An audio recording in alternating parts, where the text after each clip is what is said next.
just a little bit caught in the middle. Life is a maze and love is a riddle. I don't know where to go, can't do it alone, I've tried. Here are the equations we used in Matlab to find the steady-state concentrations. The equations 10 to 14 are used to find the intermediate metabolites of fructose 6-phosphate, fructose 1,6-bisphosphate, phosphoenol pyruvate, pyruvate, and ATP. The V's represent different steps in the glycolysis reaction based on the corresponding number. Equation 15 represents the constant for the adenylate kinase reaction, and equation 16 represents the conservation of adenosine nucleotides. This is a table of kinetic parameters from the paper used to find the values to plug into the V equations in the previous slide. We calculated the V values using equations 1 to 9. The model we used was with Matlab. Our model was based on figure 2 of the paper, which represents concentration versus time. This image is a script for our Matlab. We chose a time span of approximately 1.4 minutes based on figure 2 in this article. Since no initial conditions were given, we assumed initially for them to be 0, but it skewed our results, making some concentrations negative. Thus, we have approximately 30.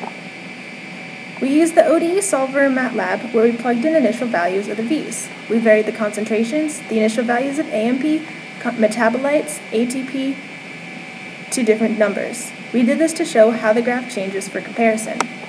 Due to constraints on the ODE solver from problems arising with the use of equations 15 and 16, we used the previous method. However, here's our initial code using those equations.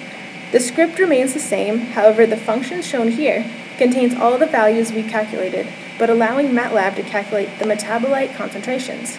Our code also shows equations 10 through 14, and we use those to output using the ODE solver called glycolysis change.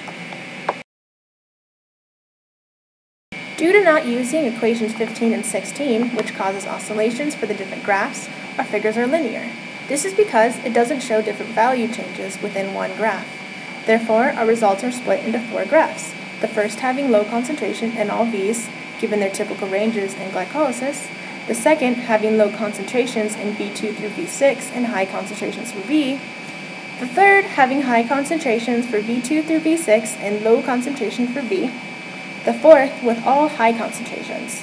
Our models don't match with figure 2 completely because we had to assume initial conditions and values that were not given, and those assumptions could be possibly inaccurate.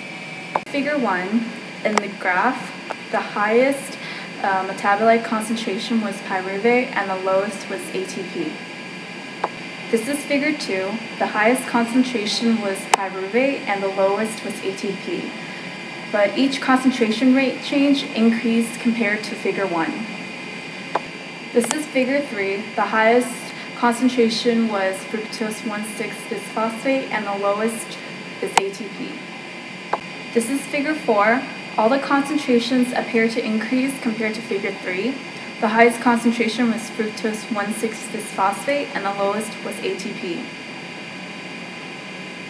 Overall, looking at ATP alone, you notice that the concentration rate was only increased with the increase in concentration of V. We hope you enjoyed the show. Thanks for watching.